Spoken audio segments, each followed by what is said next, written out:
I'm in India, so people may be hurriedly finishing their lunch and joining.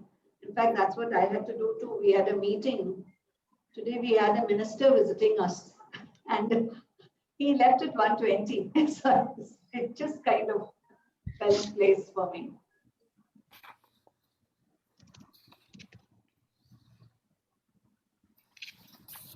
Okay, I can hear you very well. I'm actually in Germany, so this never happened to me in Egypt. So it's your breakfast time and our lunch time. So we should have called it a brunch meeting and not a breakfast meeting. Okay. I tend to sleep a long time, so I think for us it would be still a breakfast.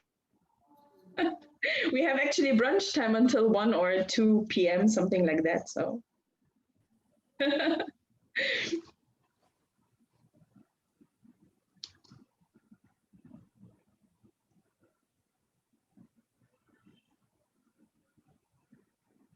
So you tell me, Shalini, when to start?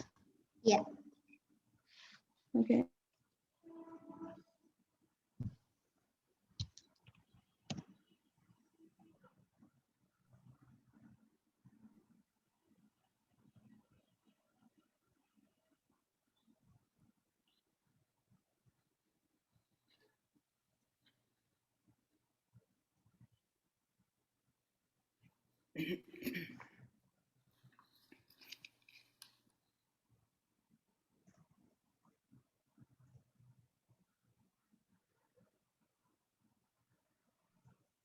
I have changed now my internet connection to a hotspot on my mobile, so maybe this is better?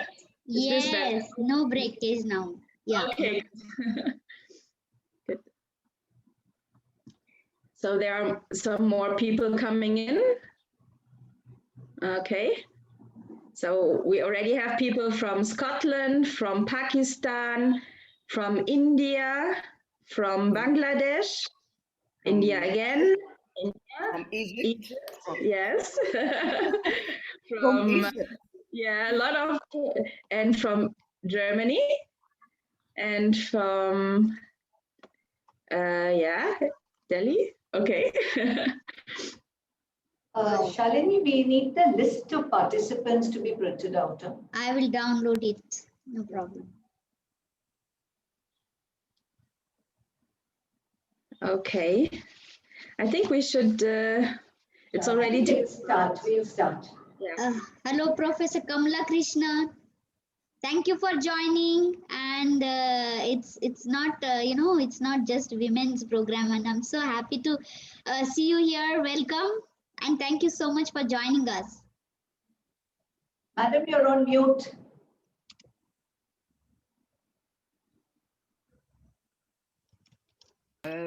Thank you for my colleagues from my department in Faculty of Women in Egypt, Professor Dr. Tahiyya, Dr. Fagr, Dr. Abir Salah, Dr. Himmat, Mustafa. I'm not seeing all the join, if all are joining the meeting, but that's what I am.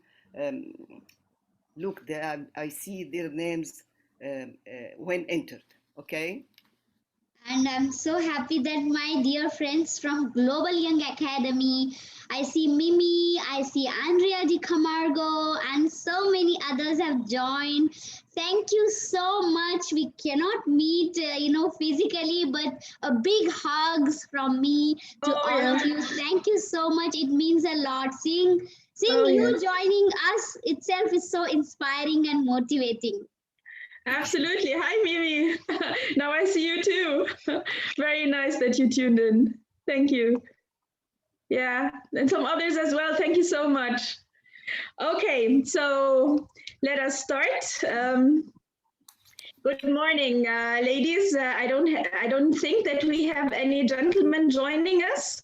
Or if there is any men, please shout.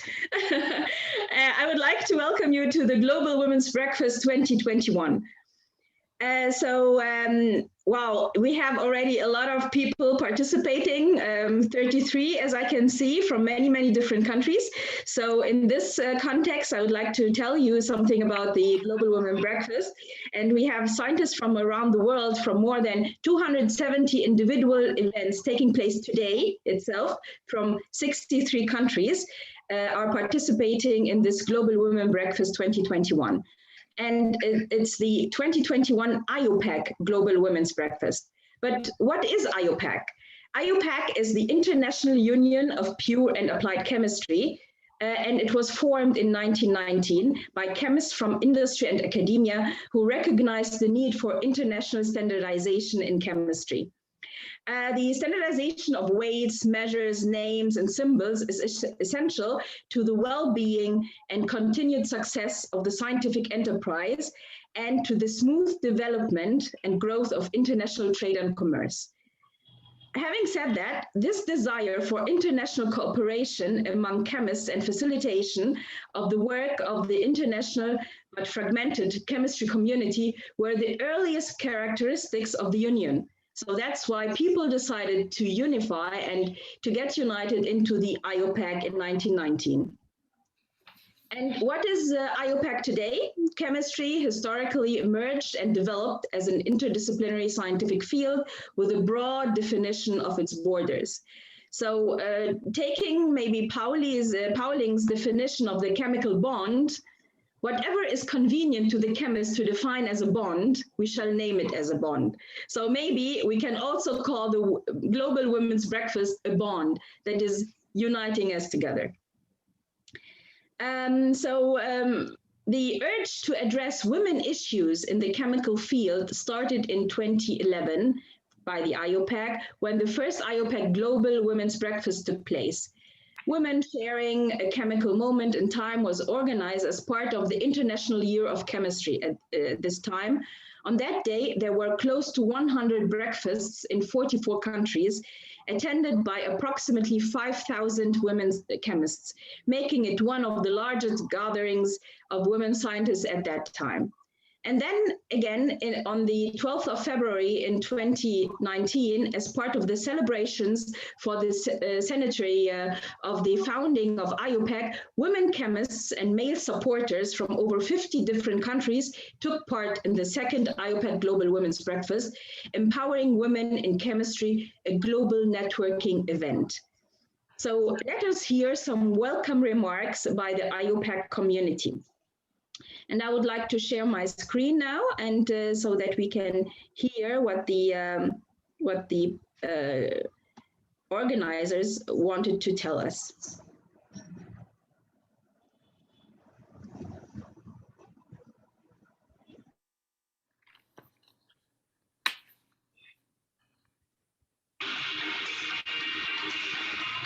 Good morning, everyone. From St. Louis, USA, I'm Anna McCauley from Fairtop Science, and with me is Dr. Mary Garson from the University of Queensland, Western Australia. Gara, can you do something about the audio system? You cannot hear it? I at least cannot hear. No, we cannot hear. Okay. So Shalini, I'm going to send you the video and you can maybe share it. I don't know what is wrong here. Morning.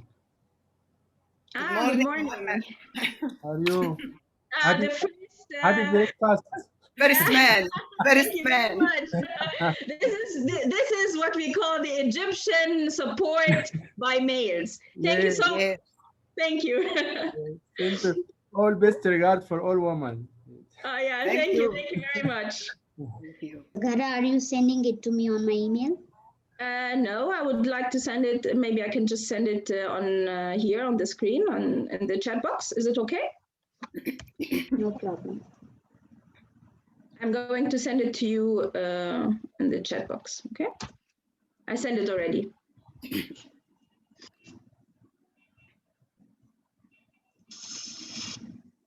Have you received? Yeah, it is live Okay. on YouTube. Let me try.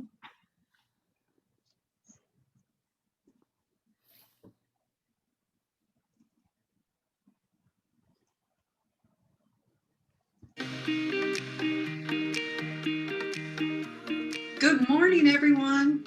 From St. Louis, USA, I'm Laura McConnell from Bayer Crop Science. And with me is Dr. Mary Garson from the University of Queensland in Brisbane, Australia. We are thrilled to welcome you to the 2021 IUPAC Global Women's Breakfast.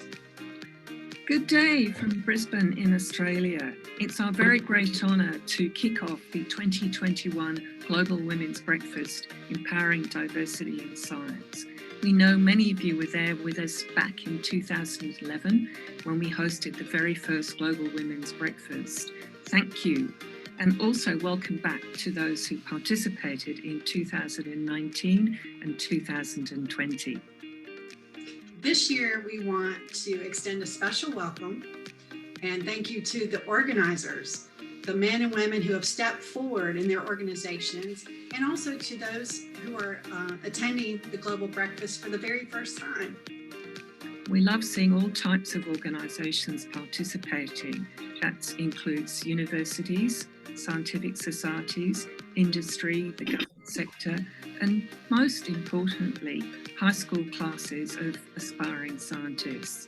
And there's always so much excitement. The very first breakfast starts in New Zealand, of course, and on the global map on our website, from that moment on, we see a sea of red hearts lighting up as breakfasts start around the globe. It's really your leadership and enthusiasm that has inspired IUPAC to make this an annual event. If we look back at the previous breakfast, chemists from all over the world, from more than 50 countries, joined in. In both 2011 and 2019, we were really celebrating, and rightly so, the achievements of women chemists. In 2020, we started developing a true global network. And now this year, we're ready to put it into action. So today we're asking groups to connect with each other, to strengthen the bonds that have already been created, and to extend those networks to include new groups and organisations. And this is so important in the current COVID-challenged world where many people have been feeling isolated. That's right, Mary. And looking at the many groups who have developed programs for their events, some are highlighting, women leaders in their organizations, some are having conversations on the challenges that women face in their careers, and others are supporting young scientists in their organization. Really, networking is the key, and it's important for empowering chemists and the scientific community in general. We really need to encourage women at all different career levels to come together and support and mentor each other.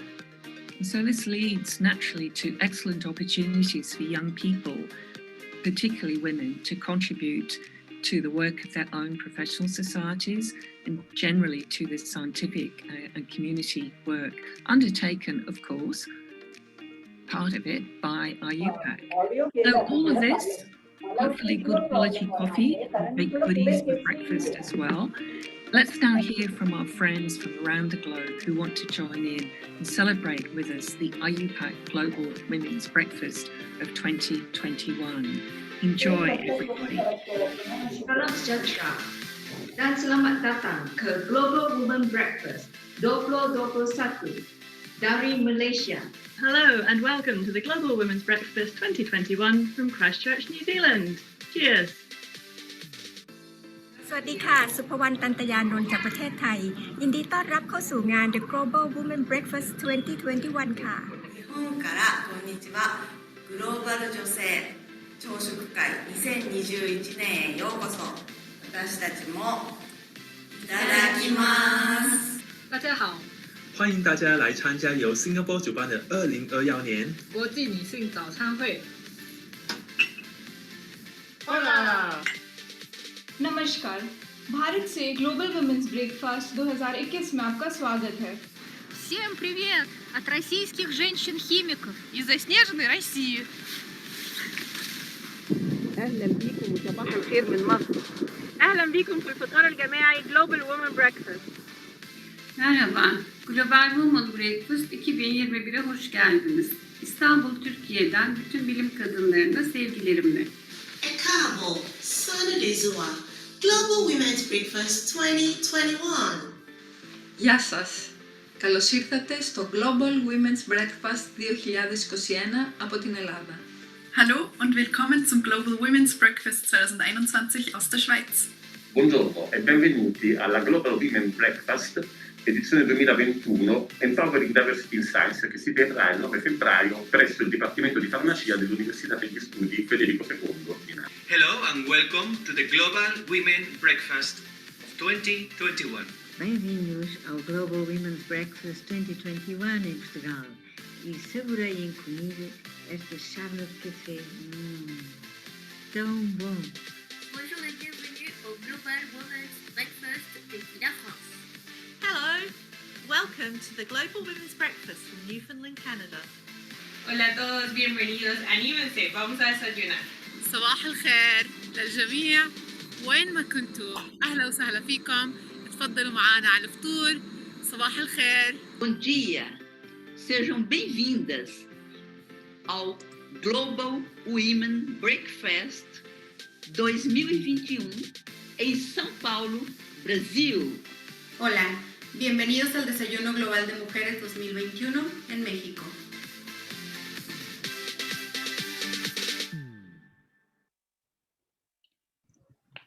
Wow, this is so inspiring. This is so energizing. Wow, it's just awesome.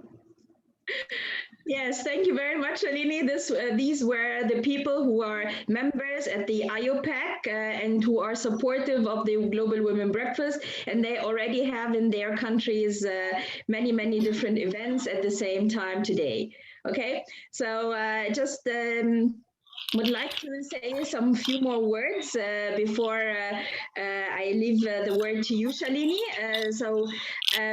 Actually, this today is the theme of the year's Global Women's Breakfast is empowering diversity in science, and there are so many things that are challenges, like related to challenges that are faced by women in the workspace, and how you overcome these challenges, and what are your wishes for the future, and maybe how these gatherings can help you get support to overcome any of these challenges.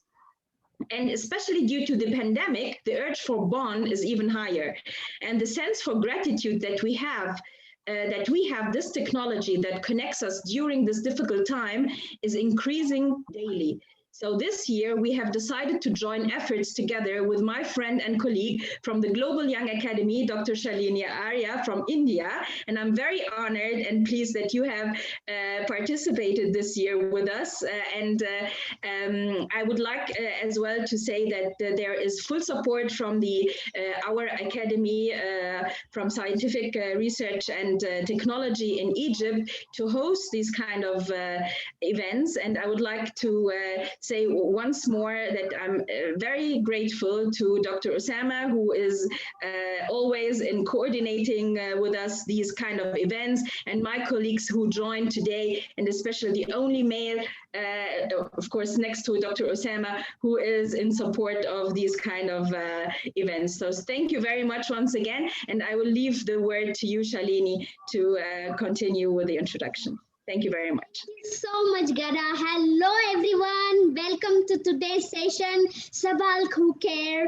Good morning. Boa tarde. Guten Morgen. So this is a global meeting, and I'm so happy that today I am with all of you along with Gada.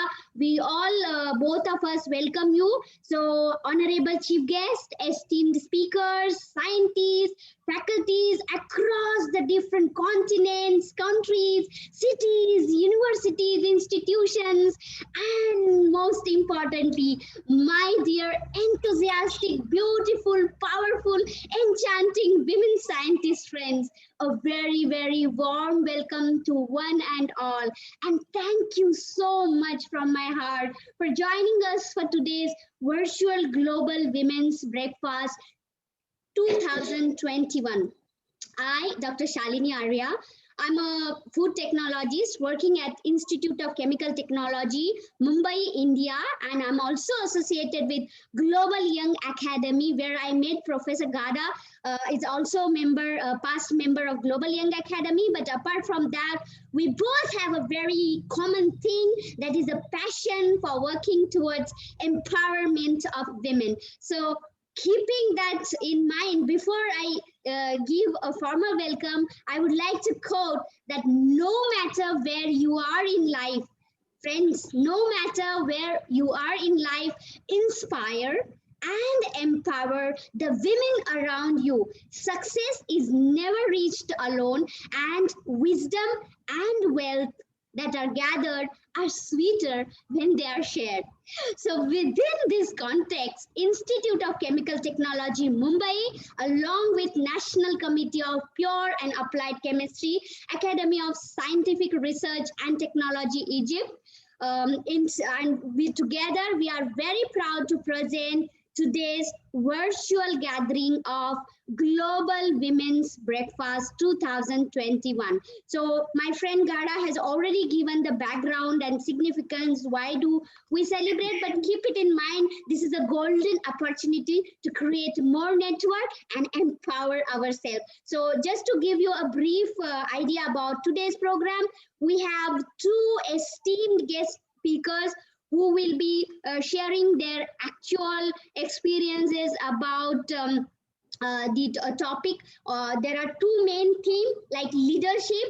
On the topic of leadership, Professor Nadia Kandile will speak from Egypt, and for women, it is always a big problem because we are always successful. We are God gifted. We have that power, but always we think that, okay, how to balance between our professional life, personal life. So on that note, career in science, catalyzing the potential energy would be elaborated and spoken by Professor Padma Devarajan from India. So with this, over to you, Gada.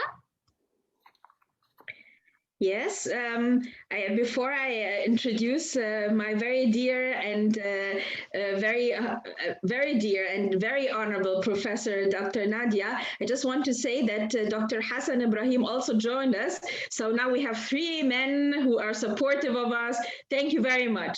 So Dr. Nadia Kandil, she is my role model, actually. I would like to I think whatever I'm saying is not giving her credit of what she is and what she has achieved and all the awards she has gained. So just briefly, I'm trying to summarize very little of what she has actually achieved and the impact she has on her students and all the community around her. So Professor Dr. Nadia Kandil is a professor of applied organic chemistry, and currently she is affiliated to the chemistry department faculty of women at Ain Shams University. And Professor Nadia has obtained her PhD in organic chemistry at Ain Shams in 1975, and then in 1989 she became professor of organic and environmental chemistry and the head of the chemistry department from 2002 and 2006, and then 2013 president of the Egyptian Committee of Pure and Applied Chemistry for 4 years, I guess, Dr. Nadia, right? She is also a member of the Egyptian Committee of the International Council of Science since 2016 and member of the Scientific Culture Committee in the Supreme Council of Culture from 2015 till 2017. Her research explores green organic synthesis in designing novel bioactive agents like anti-cancer, antimicrobial, antifungal, intelligent membranes for water decontamination, drug release, novel surfactants, and nanomaterials for solving problems in many industrial sectors. She has published over more than 150 papers published in very renowned journals.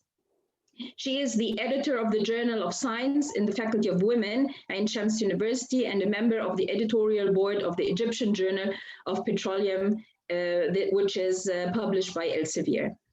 She was awarded the IUPAC 2015 Distinguished Women in Chemistry and Chemical Engineering Award and the Arab Women Organization for Science and Technology Award in 2011. In 2012, the African Union Kwame Scientific Award for Women in Science and Technology and Ain Shams University Appreciation Award in Science and Technology in 2013.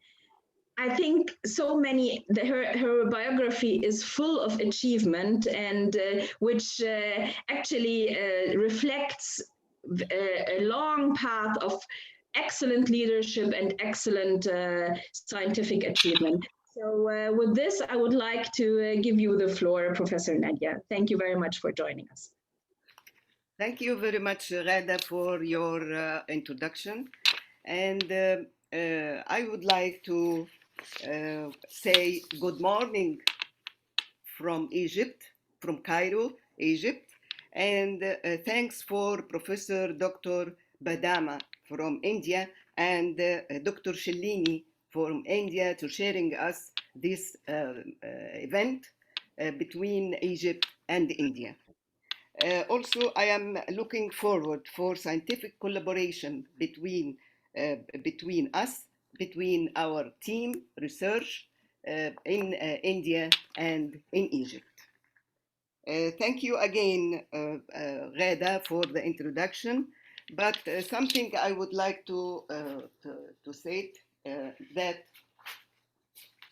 excuse me, in addition to public address on the relationship, to complete my action for my country.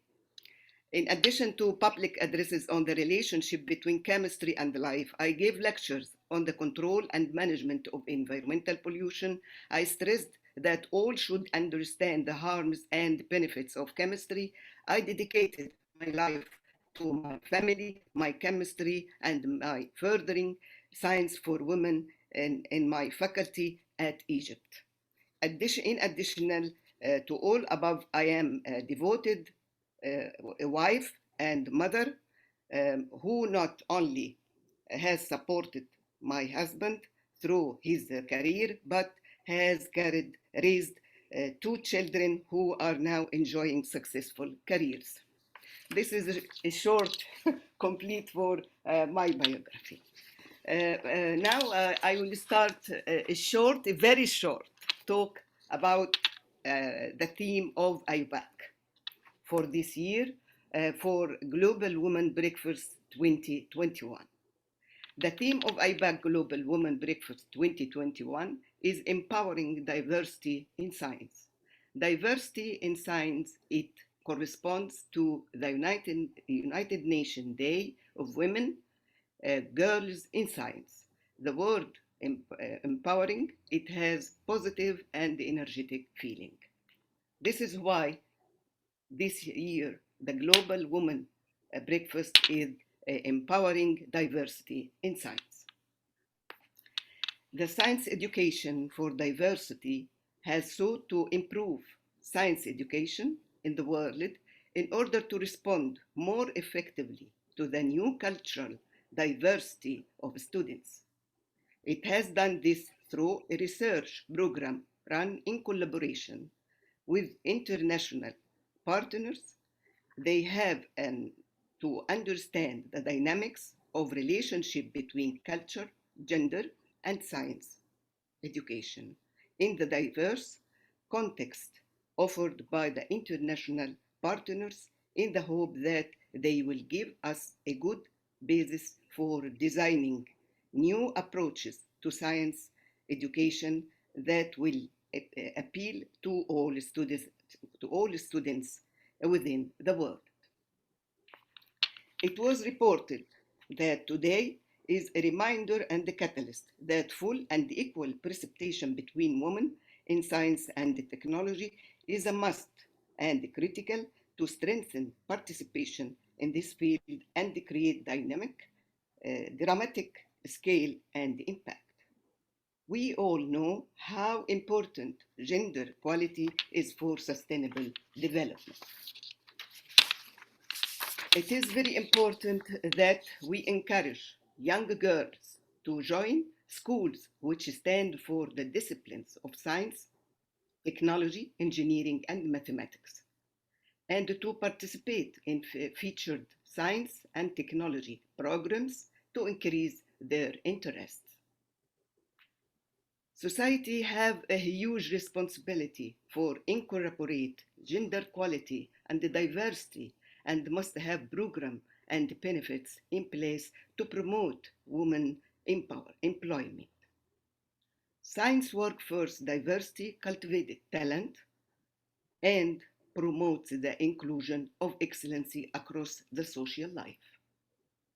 It was proved that diversity leads to better problem solving and expand the talent that increasing sustainability in society.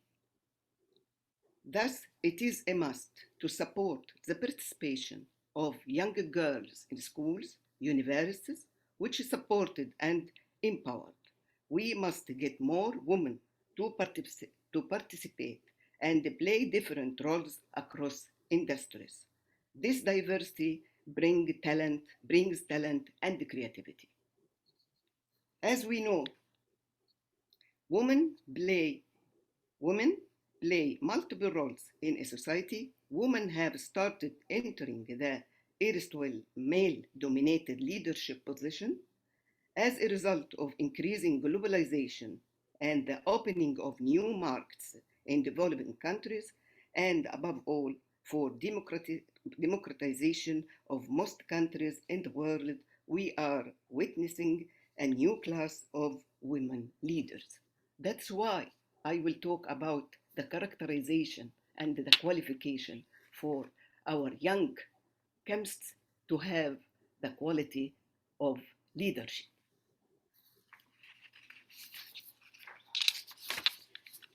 Gender shouldn't be a factor in whether or not a person can be a great leader. A person's leadership abilities should depend on their individual strength and personality traits. However, in many cases, women aren't encouraged to take on leadership roles as often as their male counterparts, contributing to an imbalance of who's in power. That's what I'm thinking. We now empowerment our young researcher how to be a leadership for a team of research or in any work or any job, to be a leadership in his institution or in his work. Thus, in order to empowering women for leadership skill for young researchers or our chemists, leadership is well known as the ability of a superior to influence the behavior of subordinates or group and convince them to follow a particular course of action. Leaders is not gender specific. It is a set of leadership qualities inherent or cultivated in person or persons who develop themselves into great leaders with mass following. Leaders can be either men or women. The characterization of women leadership, some of the common characteristic features for women leaders are transformational leadership style. What do you mean by this? For most women leaders, leader is not meant only for accomplishing organizational goals, but for transforming their followers into better people. Second, task-focused. Women leaders are invariably focused on completion of tasks assigned within deadlines. Three, prefer to work in collegial atmosphere. Women leaders generally prefer leading and creating flat organizational structures that enables all to work in a collegial atmosphere interdependently. 4. promote cooperation and collaboration. Women leaders always promote cooperation and collaboration amongst the team members, not specified for a special group or a special number of members, but for all. 5, communication style. Women leaders tend to be participatory and possesses a democratic style of leading people. 6, self-branding. Unlike their male counterpart, woman leader often appears to be modest or silent about their own accomplishment. I think this is some of the qualifications or the characterization we would like to transfer to our young chemists or researchers to put it in their mind how to be a leadership for a team, research team, or a group, or any position can take in her career. Now, this is what I'm talking about, shortcut to what I wanted to say, but I have some highlights to our younger researchers. First of all, I am encouraged the young chemists to open IUPAC website to join IUPAC activities. As Ghada said in the beginning of her talk about IUPAC, she illustrated many things. But I am very sad sometimes when I'm talking with my colleagues in different places about IUPAC, they said, what IUPAC that give us the names of chemical structures or what? So I'm recommended today that every chemist, woman or man, must open the website of IUPAC in order to sharing all the activities. If you open the website of IUPAC, you will find who are us. مين إحنا? What? مين إحنا? In Arabic, it means that we must know about the configuration or the structure of IUPAC in order to understand every activity in IUPAC. Another important activity in IUPAC is the projects. It is open not only for the members of IUPAC, but it is open for any chemists in the world. So if anyone interested to make any project and collaborate with different countries, you're welcome. But it must be related to the 17 sustainable goals for the United Nations. So, and this is also must take in consideration when we make proposals for our projects or our proposal for any theses for MSc degree or PhD. We must looking for the outcomes of these theses will be related to the 17 sustainable goals of the United Nations or not.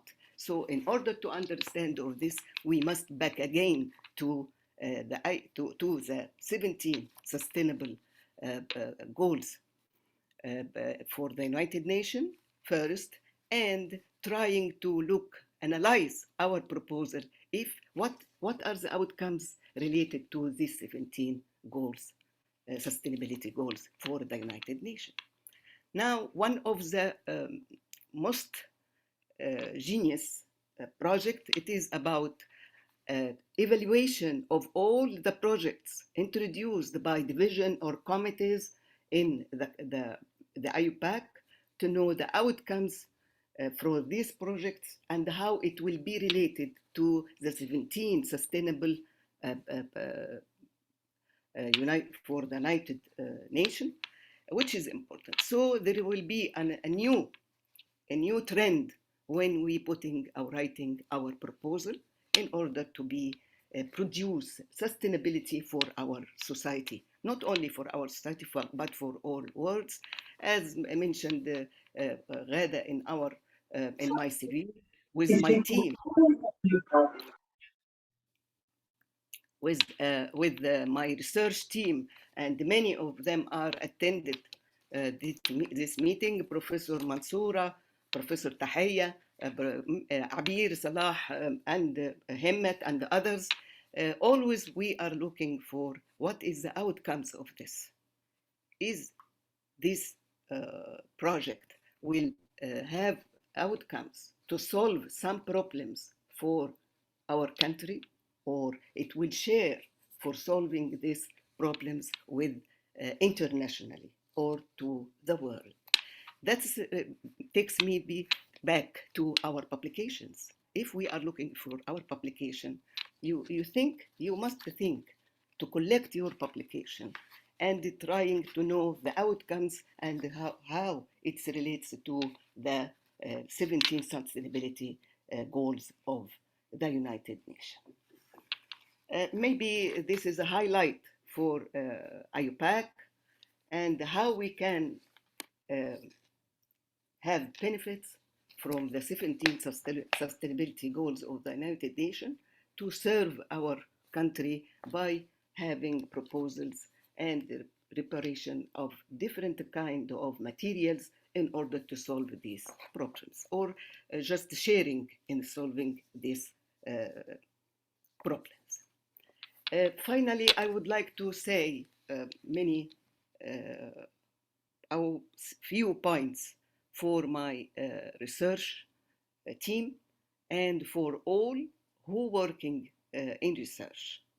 First of all, how we can choose the proposals first, and this is how we can write these proposals and how we can write the outcomes of these proposals as published papers. So there is a competition, there is a training courses. We always give it to our young researcher before starting their research in order to understand what to do. I don't like my students to be, or my researchers to be followers. No, I'm waiting from them to suggest, to write, to discuss. So this will empower their quality in doing their research. More and more, we can talk about how the young researcher search by themselves and come back to the supervisors and tell us, I read this and I want to discuss it. I'm not understand this, how I can understand. This is what we are looking for.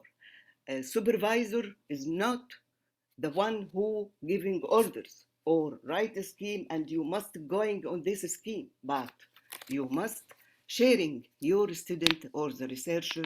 Maybe we initiate what we are talking now about their talent and their innovation in order to create a young researcher and can give us more and more in the outcomes of the proposals or on the research. Again, sorry if I have time. I don't know if the time exactly for me, but okay, I'm hearing Ghada. Still I have time? Few minutes? What? I'm not. I was muted. Yeah, maybe 5 more minutes. Thank you, Professor. Okay. What I'm talking about also, when I am TOT for staff members and in Egyptian universities, and I am always my training in competence of research, how to write a proposal, how to write a manuscript for international publication, how to be a leader for a team, how to try to design for a conference, what is the relation between you and your supervisors and the team and your colleagues. This is an important points must be highlighted in order to have a good researcher, and of course it will be professors, and she will be have a new team and new research, and when she has a good competence in research. She will give us a new generation with a good idea about research and the principles in order to take these steps and doing research. Again, thank you very much for Dr. Shellini, Dr. Dama, for Ghada, and for Professor Mohammed Diab, for Hassan Ibrahim, Dr. Hassan Ibrahim, and for from Egypt. And they always, as Ghada said before, they supported us in all our events in Egypt. And I am grateful to my colleagues in my chemistry department, Faculty of Science. I remember the names. I noticed Professor Dr. Mansoura, Professor Dr. Tahiyya, Associated Professor Abir Salah, lecturer Himmat Mustafa, and the others. Maybe forgive me if I didn't mention the name of others. Thank you very much again for this meeting and for giving us a chance to give a short notes about empowering of science. Thank you very much. Thank you very much, Professor Nadia, for this inspiring talk. I would like to share, first, I would like to tell everybody you are free to write down your questions here in the chat box so that after the next talk by our distinguished Professor Dr. Padma, so that we can gather all the questions and then have them in the end of the session. I would just like to share one slide. Dr. Nadia was mentioning about the different scientific activities IUPAC has. Can you see my screen? Yes. Okay, good. So, Professor Nadia, you mentioned that everybody is talking about setting and recommending the standards. This is actually what is IUPAC known about nomenclature, terminology, symbols, and so on. But actually, if you see the wide spectrum of activities by IUPAC, you can definitely see that we have many, many other things to give to the community. So IUPAC is a union for everybody to benefit from who wants to learn something from science and the scientific community. So like sharing emerging science. Could you just make it in the presentation mode? Yeah, sure. Thank you.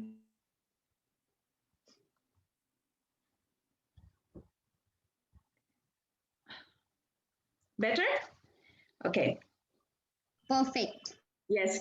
So we have the sharing emerging science. Top 10 emerging technologies in chemistry are published annually by IUPAC. Also, building worldwide capacity. We have safety training and education outreach, for example, also by IUPAC. The publishing issue, we have journals, books, and databases published by IUPAC annually. We have the networking facilities like today's meeting, for example, and we endorse many, many other organized symposia and conferences. So please make use of all these facilities of IUPAC. And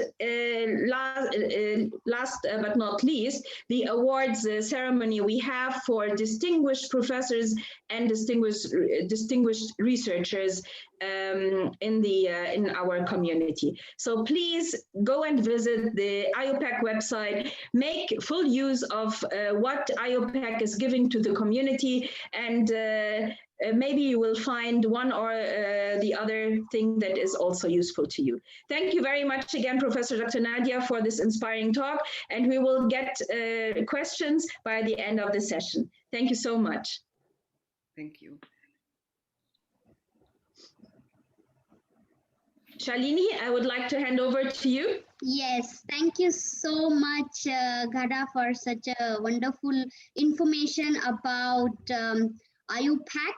And we move ahead with our next talk by Professor Padma Devarajan. And I would like to It is my great, happiness and pleasure to introduce Professor Padma, who is currently Dean Research and Innovation, a professor in pharmacy, and she was a former head Department of Pharmaceutical Sciences and Technology at the Institute of Chemical Technology. And she's also a member of Board of Governors, President of Innovation Council, in charge of World Bank Technical Education Quality Improvement Program at the Institute of Chemical Technology, which is the only elite university and center of excellence in Maharashtra state of India. And basically her research is in the area of drug delivery, which is recognized through peer-reviewed publications and a lot of awards and accolades, books on targeted drug delivery, published by very renowned publishers like Springer and others. And she's a part of and member of various organizations of high repute and standard. She's advisor and chair of member of editorial board of many reputed journal, and she's also the vice president of Society for Pharmaceutical Resolution Science and first women president of the Alumni Association of Institute of Chemical Technology. She's a gold medalist of Mumbai University. She's a nominated fellow of the Maharashtra Academy of Sciences, fellow of Indian Chemical Society, recipient of American Association of Indian Pharmaceutical Scientists, distinguished educator and researcher awardee in 2011, the very prestigious the Wasvik Award for Industrial Research to Women in 2011, and so many other awards. The list will keep on going and going. Recently, she has also received Punjab Rao Deshmukh Outstanding Women Scientist Award 2019, which was awarded by Indian Council for Agriculture Research, Government of India. So she has such a big awards and accolades, and I'm so proud.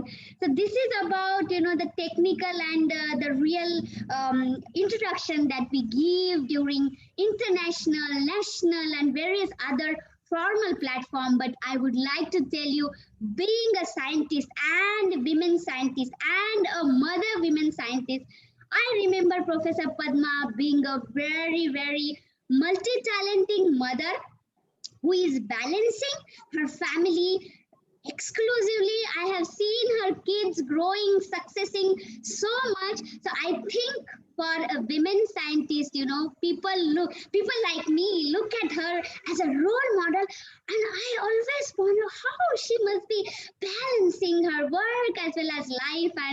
And in this context, I think she's the right person to guide all of us in this international gathering. So thank you so much, Professor Padma, for accepting our invitation and being here today.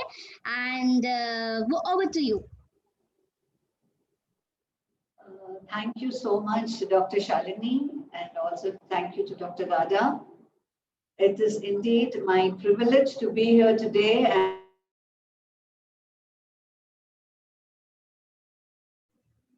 Professor Padma, your audio system, I'm sorry. Okay. So I think Dr. Shalini has been over generous in her description of me. Anyway, thank you for that. So I think that serves as a motivation for me also, and tells me, yes, probably I could do even better than what I have been doing so far. So it's really a very nice occasion to talk to people across the globe. I can see that we have at least 6 or 7 countries represented here. And I would specifically like to thank my students who are here, my teachers who have also joined when they knew I'm going to give a talk, my teachers who have been my role models, and also a young scientist from my own family who's also present here.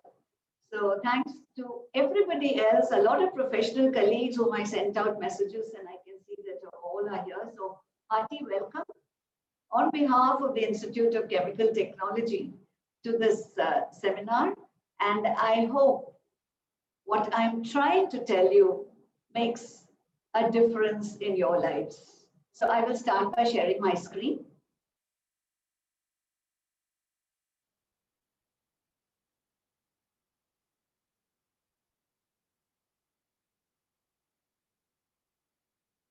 Okay, so I was wondering actually what I should talk about because I expected Dr. Nadia to talk about women scientists, and then I saw the title of leadership. So I said, I will try and be open and talk to all scientists, not necessarily women scientists, because I think the IUPAC Global Breakfast for Women is also trying to open up. And I think we do have in our midst today some people who are not women. So that is also very encouraging.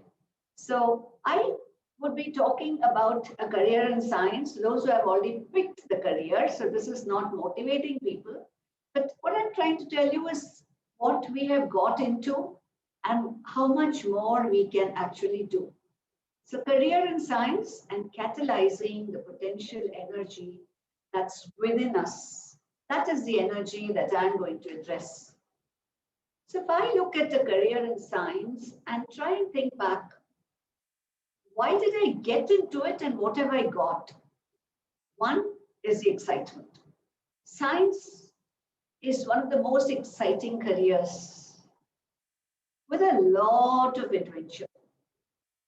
That's provided you are actually delving into science. And with the adventure comes unfolding various mysteries. So it's not you and me who are probably unfolding the mysteries, but people over the years have unfolded mysteries, telling us, yes, there's so much more below. Come, think, come, find something new. And that's where all the motivation comes. And with that motivation and this challenge of unfolding, we start honing our innovative skills. And when we do something different, something new, what better fulfillment can we get? When we say, yes, I am trying to create a change. And that fulfillment, that happiness is something that nobody else can give to us. So that's what we get when we get into this career. And actually, I mean, get into not because of a percentage of marks, but because I want to do it. And I am looking at this excitement. Where do we move when we get into science as a career? We can get into an area where we try to understand the universe, move into a totally different area where you try to understand the human body, or a third area where you would be appreciating nature's hidden secrets and try and delve maybe and look for some fossils that are 1,000 or 2,000 years under the earth. Try to understand and explain certain natural phenomena which are still unexplained. And with all this, we can catalyze the unbelievable. That's the science and the excitement of science. And with this, we can take off into new realms. So this is the opportunity science provides. And all of us, I think all of us here have opted for that opportunity. And are we actually taking advantage? Or what is it that's coming in our way in not taking advantage? So when we talk of opportunity in science, we could be talking of black holes. And we know black holes, all of us would have heard of black holes, but we also know that's so far away from us. And with science, today we understand what's 13.1 billion light years away. Science helps us to create such excellent architectural marvels. This is picked up from India. This is a sun temple at Konark. It's a very famous marvel. Or at the other end of the spectrum, from something so far which you can't see to something so near that you can't see, the microorganisms. That's also part of science. And today, what do we have? We have science helping us identify the coronavirus, helping us to see the RNA strands. So the tiny, tiny stuff under is also something science helps us see. What is far away, science helps us see, and what is so huge. Also, science helps us see about how these intricate carvings can be done. Because you need the right material to get this kind of carving. So that's also science. But when we talk of what is actually affecting us today, the coronavirus, science is also telling us that there is the power of corona and also teaching us how to overpower corona. And we do hope soon with the vaccine and the vaccination programs that have started globally, we are close to overpowering corona. So that's what science is all about. It's all about the unimaginable. It's all about a dream, and it's all about working towards that dream. So what does a career in science give us? It's a career, it's a wonderful career that can bring fulfillment that few other professions can. But success and recognition in a science career comes to those who can hold on longest. You need the grit, you need the determination. You cannot expect, success at the tip of your fingers or at the click of your fingers. So that's what science is about. It says, here I am. I'm giving you so much, but for that, you give me your grit, your determination. So while trying to understand science and trying to understand how we had people becoming such great scientists, I have been thinking whether we ever wondered why India has such a history of innovations in science. And when I talk of history, I go back into the civilizations well before ours, right back into the Indus civilization, the Harappa, Mohenjo-daro civilization, all of which probably we have learned in history books.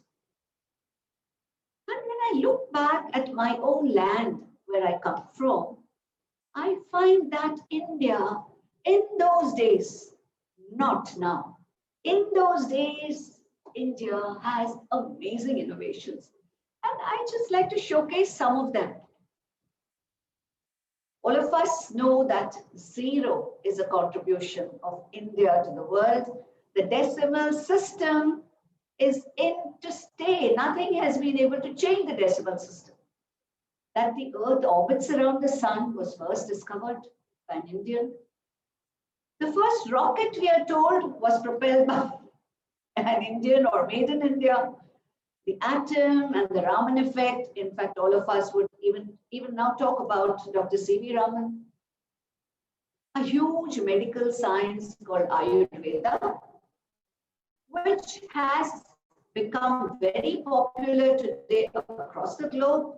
It's again an Indian contribution and being acknowledged today as an Indian contribution. But are we aware that the first plastic surgery and the first cataract surgery was by an Indian physician, Sushruta? If we go beyond medicine and physics, the simple, socially relevant canals, water management, sewage systems, and even the flush toilets, which is something we can't imagine today, living without, are all supposed to have originated in India. Stainless steel, one of the best, sturdiest, most resistant materials, corrosion resistant, again was first made in India. Today, the microwave is in every kitchen, so tiny that you can carry it. When the oven was not developed in India, the concept of the microwave was certainly developed in India. So what I realize is this land of ours, we've had so much, and down the years, if this has not happened, of course, we have a history to explain it. But today, I think with India getting back its global recognition, it's important. And I thought while I talk of my country, it's certainly something that's going to be useful for every individual. This is not what I say is not for an Indian. It's for every individual, not for a woman, but also for men. So it's generally for every human being is what I relate what I'm talking about. So why did it happen then? It's because of a cultural ethos which relied on what I'm calling as a potential energy and catalyzing that energy so effectively that India was a superstar country in the age-old civilizations. So today, if we go back, understand why there is greatness, I think that's the best way of trying to bring back that greatness into society across the globe. So when we talk of catalyzing the potential energy, it could be catalyzed in two ways. This energy could come out like an erupting volcano, or it could be sustained and retained like a passive volcano. And it essentially requires harnessing the power within. And this is a schematic depiction of what we call as the chakras, which are the 7 energy centers in every human being. So that's where you have the energy. That's where you have the potential. But I'm not going to go into a very spiritual talk. I'm going to talk of practical talk. So when we talk of harnessing that energy, we have to look at two sides of the coin. One side is the professional development as scientists. I put that as an acronym PD. And the other side is self-development. And that I've called SD, because I'll be using PD and SD later. So we need to look at both aspects. So when I look at professional development, what is it that guides professional development? It's the external pressures. It's peer pressure, it's team building, it's global competition, it's teamwork, it's time management, it's stress management. And with all that, I put leadership separately because that's what would help you go through all this. And I particularly put that separately because Dr. Nadia was to give a talk on leadership. So I said, yes, leadership is very critical to enable one to handle all these external pressures. This is not complete. That's why I've just put plus, plus, plus, because we can't go on endlessly talking of what could be other external pressures. But when you talk of self-development, the challenge is these inner restrainers. And these inner restrainers have to stop this. We cannot allow this to happen. And why is this likely to happen? Because of all these, I have put here the Sanskrit terms, and now I will tell you what it means. Krodha means anger. Lobha means greed. Kama means desire. Matsarya is jealousy. Mada is ego, very important. Alasya is laziness. You have bhaya, that's fear and inhibition. And let me tell you, many of us have become less efficient because of fear of the pandemic. That does affect us, whether we believe it, whether we agree or not. Efficiency across the globe has gone down because of this morbid fear that we go through. And then moha. Moha is ignorance. So all these are reasons which come in the way of progress. So what we need is to harness this through motivation and energize ourselves. That is very, very important. So how do we do that? And how do we understand that energizing or the chemistry for success? One is like this.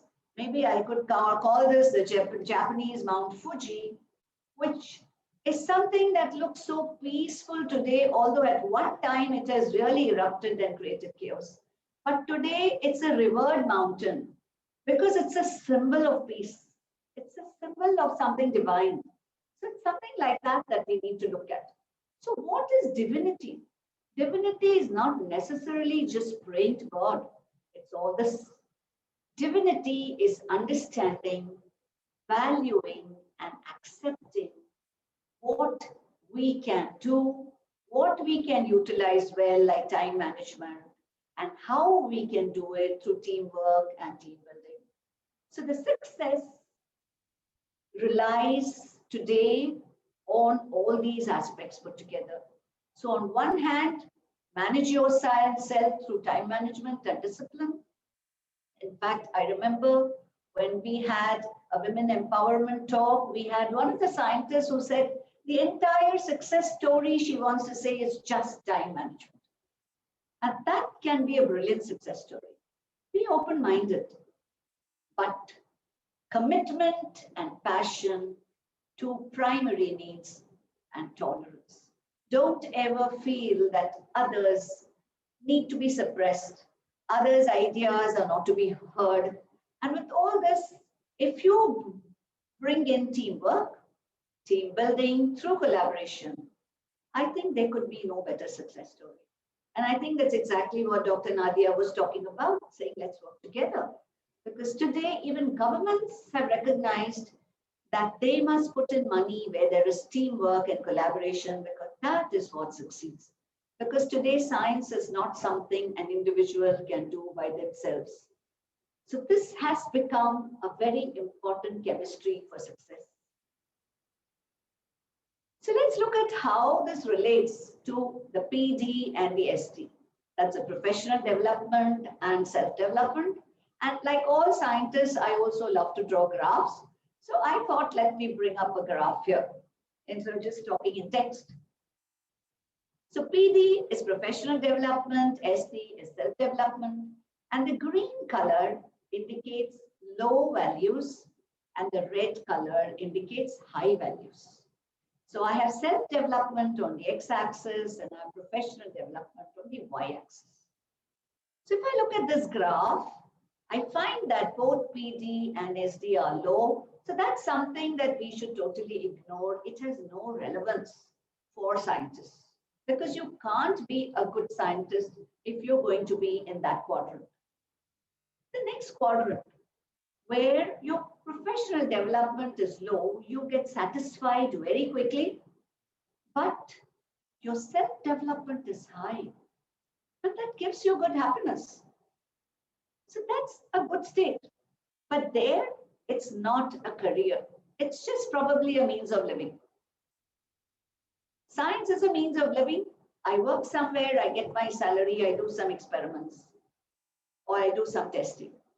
But what we are talking of are those who want to rise high in science, those who want to achieve high professional development.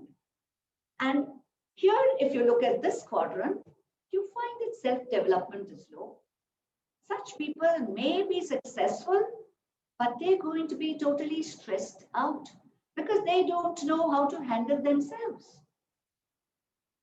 But if you go to this final, where both PD and SD are high, that would be the ideal situation where you would be developing both as an individual and as a professional. And what better situation could you be in? That would be the ideal situation. So what is relevant from this is identify where am I in this entire quadrant? Where do I belong? And wherever I am, where do I want to be? That is what I have to think. Where do I want to be? And this would certainly tell me that this is the ideal. If I am determined to be a success, if I want to contribute to science, this is where I need to be. And therefore, I need to work on both sides of the coin. So how can this catalysis be enabled? So I need to develop myself both professionally. I need to develop myself as a person so that I can handle my professional commitments well. Both become important. And I've tried to depict this pictorially in a few of these pictures. This is unlimited, this entire thing, but I'm just picking up a few things that I thought would really be something people could work on, something practical. So here you see this guy, he's almost going to die, but he still holds on to his ego. And that is what brings fall of many, many people, many scientists also. So we need to let go of the ego. It's not easy, but maybe we could discuss that after the talk for anybody who's interested. There are times in life when you feel, I should have been here, but look where I am. So this is not something that should bother me. I must accept the facts of life and move on. The minute I accept I have to be here, I am here, I would find a way to climb here and then move further. But if I keep thinking, why am I not here? This climb itself is going to become so impossible I can never go beyond. So accepting life as it is, very, very critical.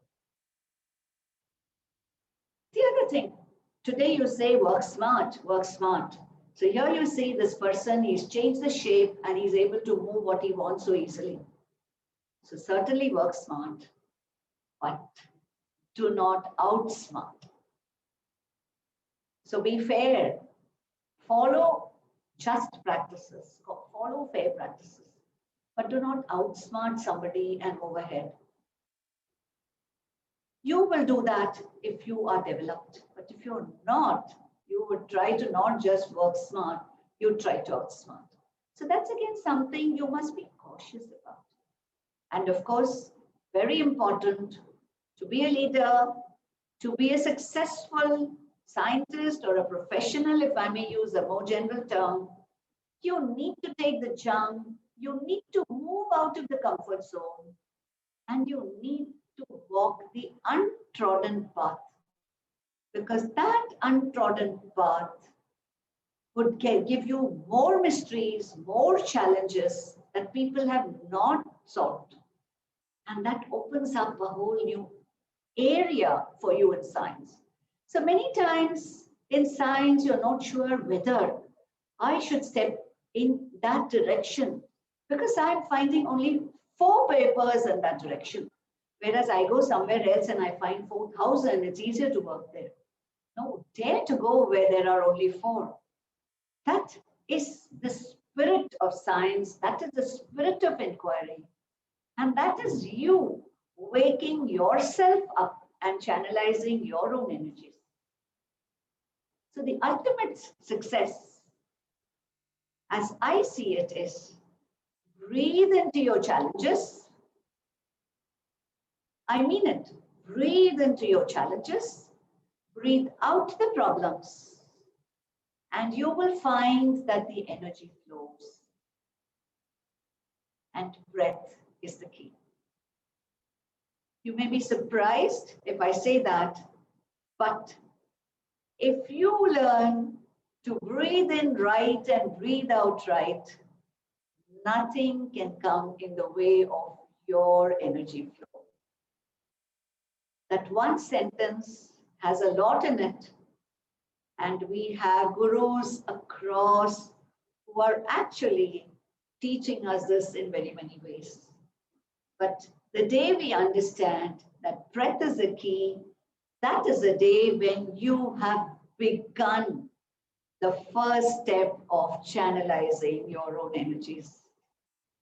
So with this, I would like to stop here and leave this floor open for questions. Namaste to all of you from India. Thank you to all across the world. And I hope I'm not wrong. Shukran Jazilan to all my friends from Egypt. Thank you so much. Thank you so much, Professor Padma, for such an enchanting talk. I am thinking why it is ended. And I'm sure my audiences would agree with it because it was so magical that we wanted to listen to you further and further because it is what, is very relevant in today's topic and relevant to us. So I once again thank you so much for this nice, inspiring, motivating, and very relevant talk. So this is the floor is open for the open discussion. I request all of you, either you can raise your hand using the raise hand facility available in the Zoom section, or you can also type your questions in the chat box, either directly or to me or to Gada. We will take over those questions to our esteemed guest speakers. Maybe I shall open up the floor with an icebreaker. I would like to ask both professors about being in the very top of the ladder. What challenges did you face as a woman to be in that position? So maybe I give the floor first to Professor Nadia and then Professor Padma, if you may allow me. Can you repeat the question? I couldn't hear the last part clearly. What challenges did you face in order to be on top of this ladder? So Professor Nadia, would you like to start? Yes, but I'm just fixed what I have here. I go, okay. Of course, when I'm starting my career, I'm trying to have a strong personality, first of all, because if you have a strong personality, you can face any problems in your life, not only in your job or your work or your research, something like that. So for me, the first thing I try to acquire in my personality to be very strong. Next, I must look and understand what's around me and analyze every person in contact with me by my view, but using standards to analyze these persons. So I take a long time to understand people and to trying to work and always in communication all around me. But when I joined the training, TOT, for training for staff members, I have a lot of knowledge how to increase my leadership in order to have a good personality in front of my students or the staff that I'm training. So I have many highlights in order to use it in my training, especially when we are talking about quality of education and when talking about competence of research or scientific research. You need many things. You need to have highlights and strong points to face any question from our trainers with us. So leadership, as I mentioned in my talk, everyone must have or increase or raise the quality of the 6 points I'm talking about in order to have a strong personality, to be a strong leader, not only for a team, but for a big institution or a big number of groups. So not only looking for my research team, but how to be a leader in every place I'm going in order to see what is Nadia Kandil. That is very important for me, but I never feel that I am a higher standard or something like that. No, I am always very close to the people or the persons who in contact with me. So I am always trying to balance my leadership according to the properties and the qualification with the person I'm talking with him or leading him in any job or in any group or team, working team. That's all. Okay. Okay, thank you very much. And Professor Padma, please. Okay, if you ask me what are the challenges I faced, I'm the kind who would not, at least the way I am today, reminisce on the negatives of the past. So if I look back, there could have been circumstantial challenges, particularly when you have small kids. But when you know that, yes, this is something I need to do, I have to handle it, then what happens is you resign and mentally things fall in place. So when it came to my challenges, I think the strategy I followed was to work on myself. And it's taken me time. I'll not say I did it overnight, but over the past few years, I think I can see that change in myself. And today, when I see people going through challenges that I went through and I struggled, I'm able to witness that struggle and give very practical advice to younger, women about how to handle their challenges. The other, I think, is an attitude that I have. What others say does not matter to me. As long as I'm not offending them, I'm not hurting them. So when you are doing what you're supposed to do, what you're doing is right, and people react, I believe it's their problem, not mine.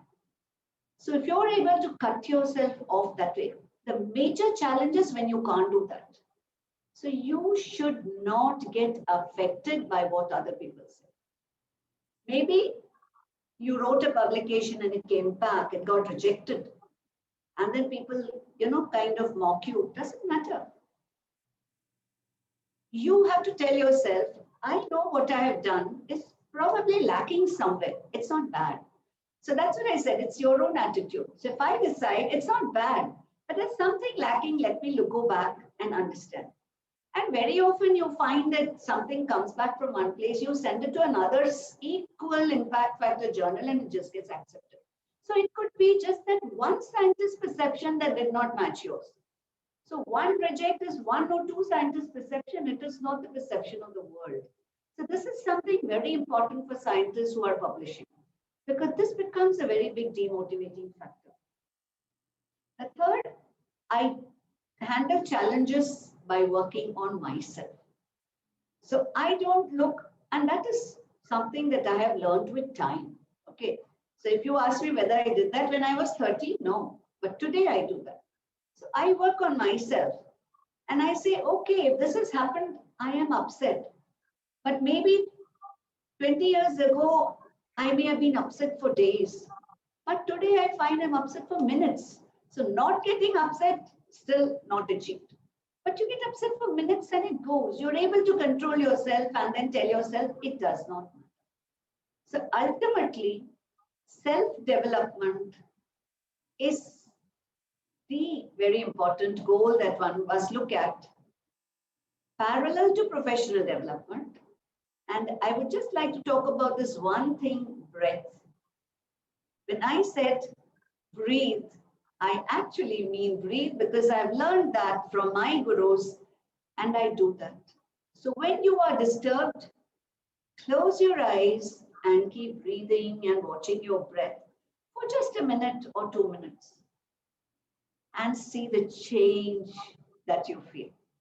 Try it, please, all of you, and I'm sure it's going to work for you. This is one small tip I would like to leave all of you with as something to take home from this webinar. Wow, what an awesome message. Thank you, Professor Padma and Professor Nadia, for such a magical advice that you are giving us. And we are not going to waste time on learning this. We are going to learn from your experiences and save our time. So thank you so much. In our chat box, we have a comment from Jasmeer Kaur Randhawa from GCOE Nagpur, and growing strong and being confident about our own decisions are the key takeaways for me today. That is what Professor Jasmeer Kaur says. So moving ahead, we have Dr. Andrea Camargo. She would like to comment on what Professor Nadia said. So yes, Dr. Andrea. Oh, good morning to everybody. Good to see you, Shalini. It's a same here. Thank you so much, joining. Pleasure to be here. So I'm Professor Andrea de Camargo from the University of São Paulo in Brazil, but I'm currently on a sabbatical leave in Germany. And I am very interested and thrilled about the talks I'm seeing here today. Thank you so much, Professor Padma and Nadia. Professor Nadia mentioned something that caught my attention. She said, I always strived to be strong, to build a strong character. And I would like to ask both of you if you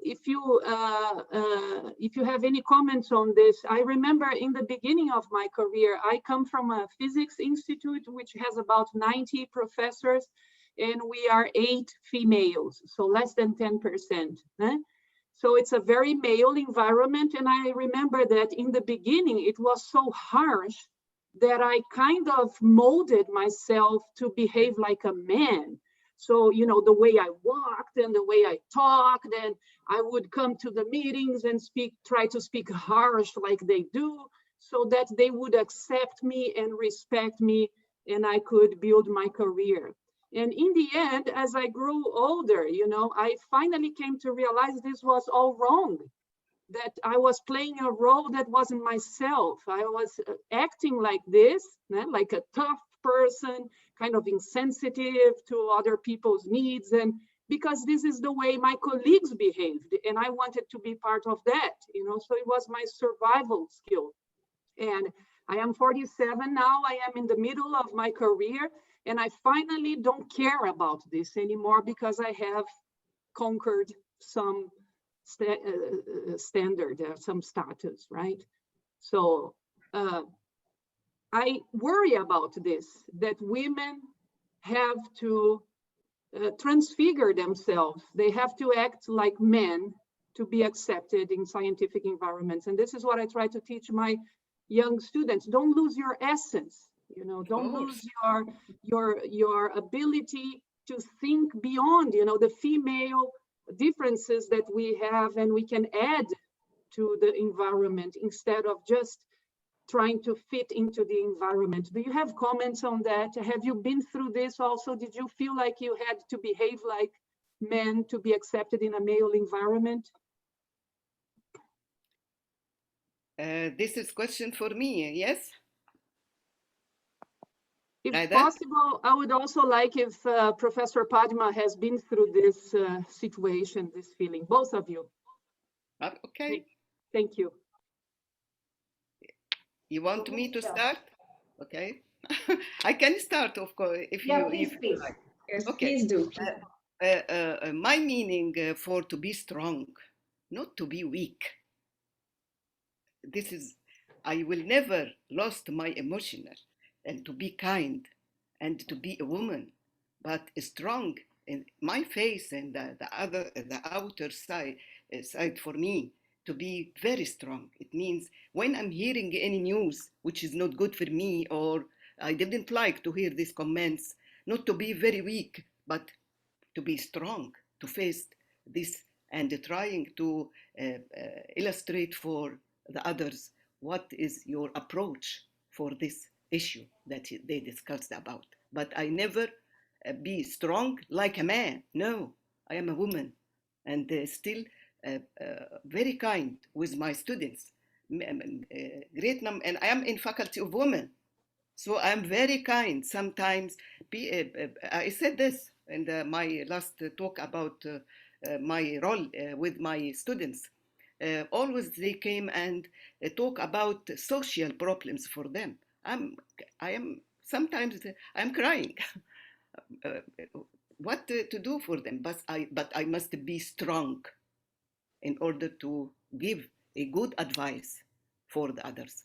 I don't like to be strong like a man, but a strong woman, how she can face any problems without feeling with weakness and the others see my weakness. That's what I'm trying to illustrate. Also, when training for persons or for staff members, I push and give them a great push in order to be strong in facing problems in their career and how they thinking to dissolve this. So I am not, don't like to be like, I'm always said, I am a woman, I am 74, and I have many experience in my life, and I'm trying to translate this and transport to my teams or any woman or a man, if he has a problem, in order to acquire my principles, if accept, in order to solve his problems or her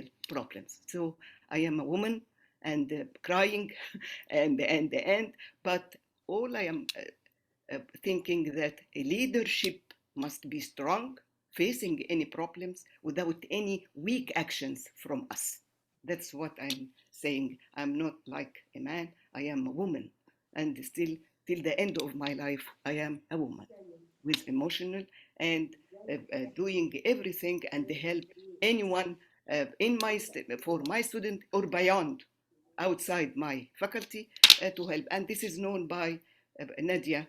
Nadia, she is always helping many people, whether they are women or girls or a man. Thank you.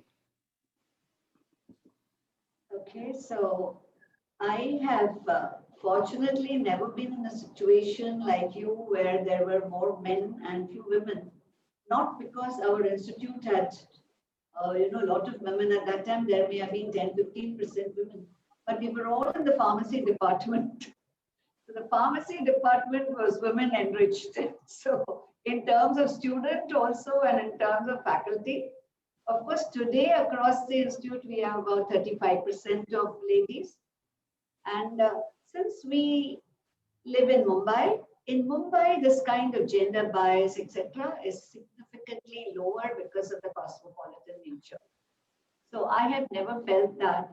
And coming to be, what you said, you want to be strong like a man. I think women are emotionally superior in strength to men. So yes, that facade of being strong is fine. That has to be just a drama. But within ourselves, we should not change.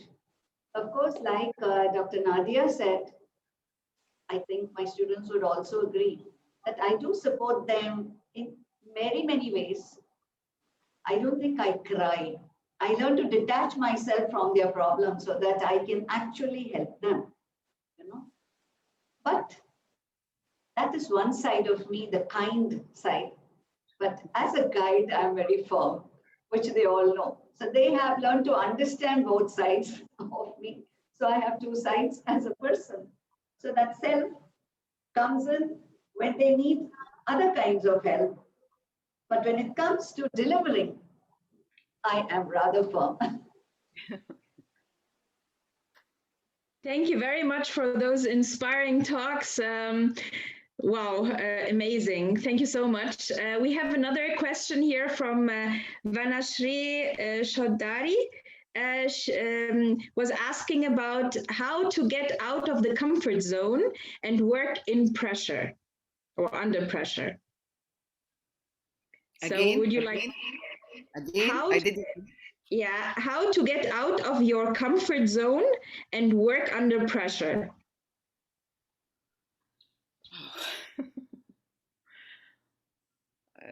Of course, it is very difficult, but if you have any problems or anything that affected your behavior with others, you must separate this behavior outside when I am working or being between my students and forget everything. As if you have problems in your home, you left.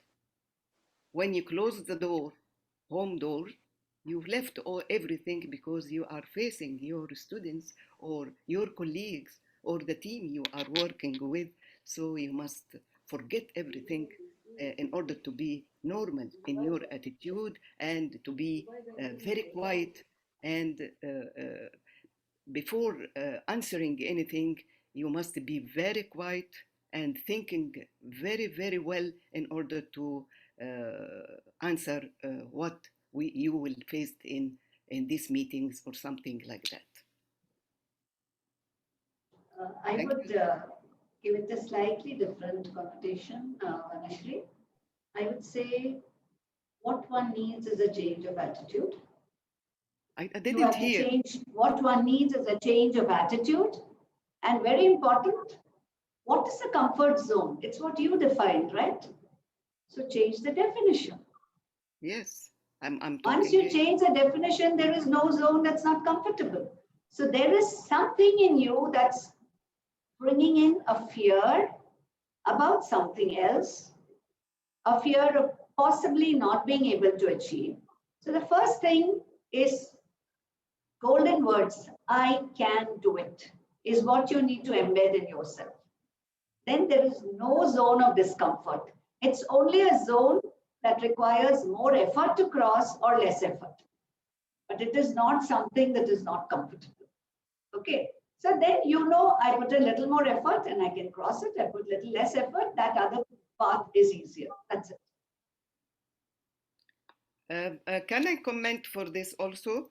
If you are talking about I'm not comfort in a meeting or something like that, I will be very quiet, and I will not do anything or give any comments while I am uncomfort, because this will give you a bad figure about you in the meeting or something like that. So when feeling that I am not comfort in this place, I must think very well before answering or talking about anything taken in my consideration. I am not happy with this meeting, or I am not comfort with this, but I must represent a good presentation for me in this meeting. Yeah, thank you, Professor Nadia, and thank you, Professor Padma. We have another question from Urvi Gupta, who would like to know, how can one manage to have a positive attitude without being overconfident?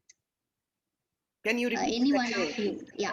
The question is, how can one manage to have a positive attitude without being overconfident? I'm not understanding. Yeah, maybe Professor Padma, you can start, and then later on Professor Nadia. So very important is, what is a positive attitude and what is overconfidence? It's like, you know, comparing apples with oranges. There is no real connection between positive attitude and overconfidence. See, positive attitude is how you react to a situation. So let's say, let me take a simple example of a student who fails in an exam. Okay, that's something that a student finds very difficult. Or let me take something that's easier. My research publication has come back, has been rejected. Let's take that, because we're talking about scientists. Now, where is overconfidence coming in here? It has no role to play here. But why positive attitude is important? So that you look at the publication still positively. Don't say it came back, so it's a useless publication. So if you don't say it's a useless publication, your attitude is positive. So when you look at it as, no, it's good, but where have I gone wrong? That means you're thinking positively. You will be able to come up with a solution and move it to the next level. But the minute there you become negative, you will say you'll not have the ability to think differently and to see how to work around it. Where is overconfidence in this? I don't see any connection. So, okay, if I was overconfident that it would get accepted, and then it didn't get accepted, that's going to make me more negative. So, typically the two have no connection. Overconfidence is something that is not really desirable. Confidence is important. Have the right kind of confidence, have the optimum confidence. Overconfidence is something where I would say confidence plus ego is overconfidence. So ego beyond a point is not good anywhere, but no ego is equally bad. So we need optimal ego. Wow, thank you so much. Professor Nadia, would you like to comment? No, but because I'm not clearly understand the question itself. Okay, so we have another question from my very friend Chirasi Roy Chaudhary. We are together, we work in Indian National Young Academy of Science, INSA. So Chirasi, thank you for asking this question. Does working under pressure to deliver in time limits the creativity in science to some extent? Does working under pressure to deliver in time limits the creativity in science to some extent? I think it is always we said you must have to have the management of your time in order to know your deadline and when you start and when you finished. Then rewrite again your agenda, how to follow.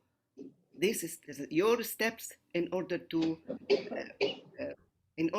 finish this work job or the job you asked for. Management of time is very important in our life. If you are a woman and you are responsible for a family, if you don't have the management of time, you will never reach any point or any success in our life. First of all, the first priority, of course, for our family and for our home, but we must have management of time in order to give us to ourselves how to have progress, how to have access in a certain time. This is what we are looking for our young researcher. They must have a good high quality of management of time in order to finish their work or their proposals in a certain time. Thank you. Should I say something? Yes, Yep. Professor Padma. Okay. Yes, I agree totally with Dr. Nadia about time management. And certainly when you have time, you have creativity, or rather you have time for creativity. But when does creativity happen? It happens when you give it that focus time. And sometimes, I mean, that's my personal experience, we have to write a project and you're just not able to put it down correctly. And then there is only 48 hours left.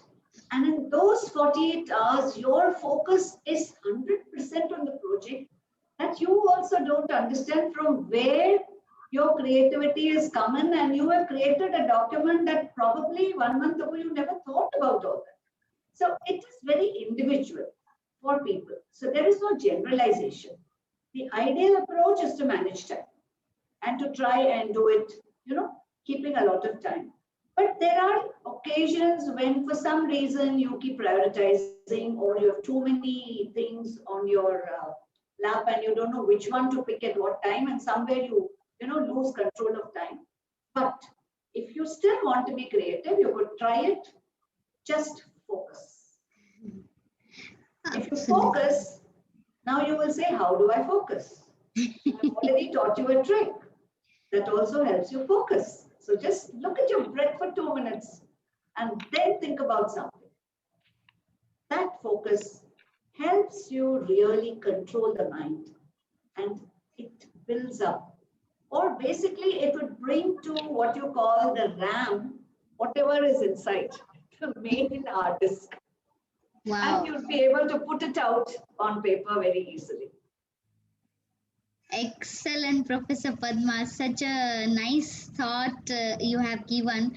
So just to add, yes, time management is such an important thing, and we would have to conduct a separate 2-hour session only on time management, because we do conduct such activities on various platforms. And recently in Global Young Academy, we had that session on that, and wherein one of the very renowned speakers spoke about, categorizing your work in important and which are the urgent things, and likewise you manage, but it is also, as Professor Padma said, it is very personal.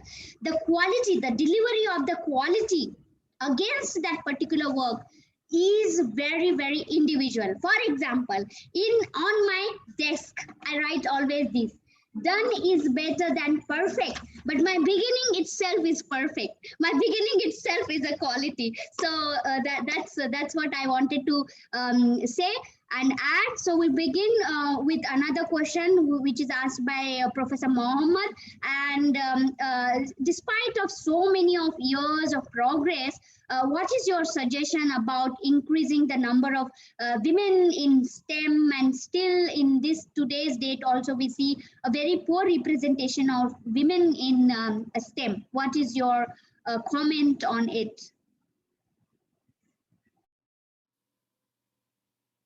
Anyone can answer. Maybe Professor Nadia, Professor Padma, anyone would start. Yes, Professor Padma, you are muted. In general, women in the work field itself is low, and in science it's particularly low. But what I would appreciate is, at least in India, government is trying to address this by ensuring that minimum number of women get into admission into higher education institutes of science and technology and engineering. So basically STEM. So that is something that's already being addressed at the government level. So I think that is a very good beginning and a very good motivation. We do have now certain other organizations that have started outreaching even to schools and trying to motivate young girls into science from schools. So an understanding of this lacuna and appreciation by the government is something that we should say is a very positive step happening towards women empowerment. Yes, Professor Okay. Nadia. Yes, as I said in my talk, that STEM schools is a very good place to have a new generation with good talent and with good innovations. In Egypt, I said that the society is responsible for this. So in Egypt, we have many schools for STEM, and it is for girls and boys, and we have technical schools in order to understand the technology and how they can use this technology in industry, to be prepared to join or appointment for them to work in industry, which is very good. The number of this schools, type of school, whether the STEM or the technical schools, are now a great number.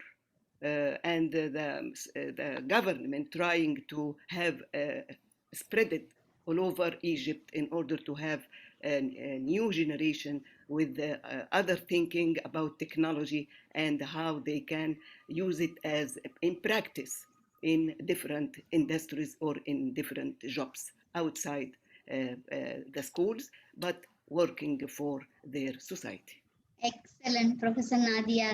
I'm sure this is just a beginning, and that is what is the result. We all women from the different globe have gathered together, and we have been talking for past 2 hours on this very important issue.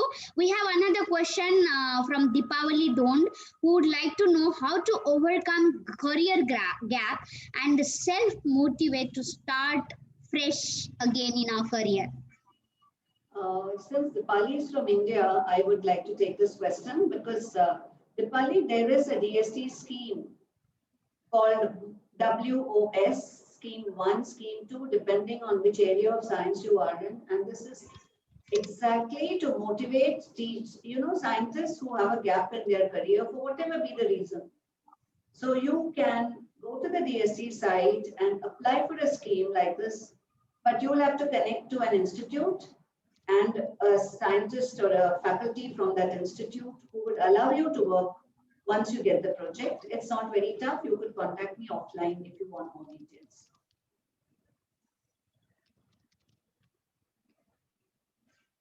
Yes. Professor Nadia, would you like to comment on this about the self-motivation, how to get self-motivated? I think that to have self-motivated, it is belongs to the person himself. As I said, we must make training for researcher or young researchers or chemists in order to have a good idea how to deal with something like that. So as I'm TOT, I'm meeting a lot of people asking for this.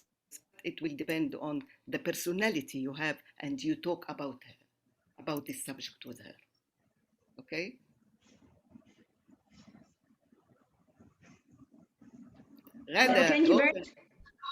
Thank you very much for the wonderful talks, the amazing contribution. We learned a lot from both of you today. Thank you very much, you, Professor Nadia. Thank you very much, you, Professor Padma, for this wonderful and inspiring talks today. We would like to have one group photo before we conclude today's session. So please, Shalini, when we are ready, so everybody is getting to smile. So please just let us say cheese or chemistry or something like that. So that's wonderful. I would request everyone to open their video so that I take a photo of all of us together. And that's all. That would be very nice. I will share it to all of you on our social medias. And yeah, so. And there were 3 pages, but I will try to compile, edit together. And that's so nice. So say, Ayupak, cheese, paneer.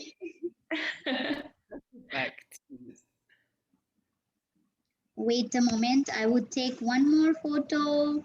The next screen. In the next screen, I see most of the people have closed their video, but it is up to their wish. So no problem.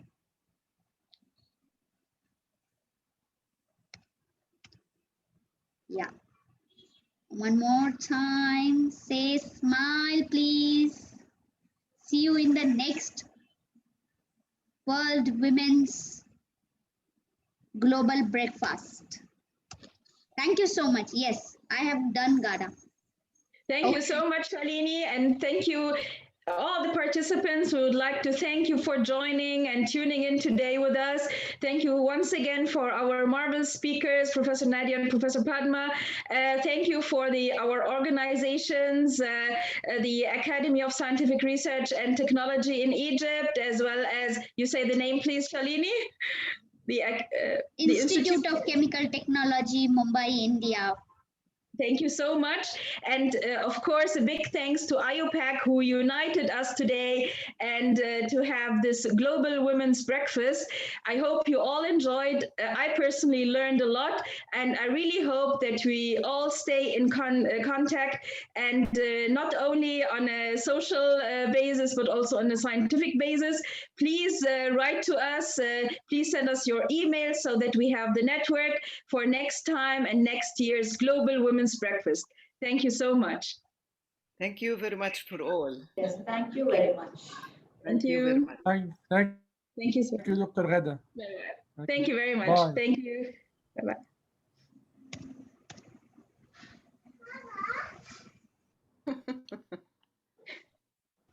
So shall I close this meeting? Gada? Yes, please, Shalini. Thank you so much, Shalini. Thank you so much, Professor Gada, Professor Nadia, Professor Rehab, and everyone. And Professor, special thanks to Professor Padma for encouraging me to take this lead, and that's how I went back to IUPAC website and searched, and I saw, oh, there is a Gada who is my dear friend, and I wrote back her, and therefore I'm especially thankful to Professor Padma. This was a very, very learning experience for me, and I'm sure I'm going to continue this experience again in future by conducting this Global Women's Breakfast in 2022. Thank you so much.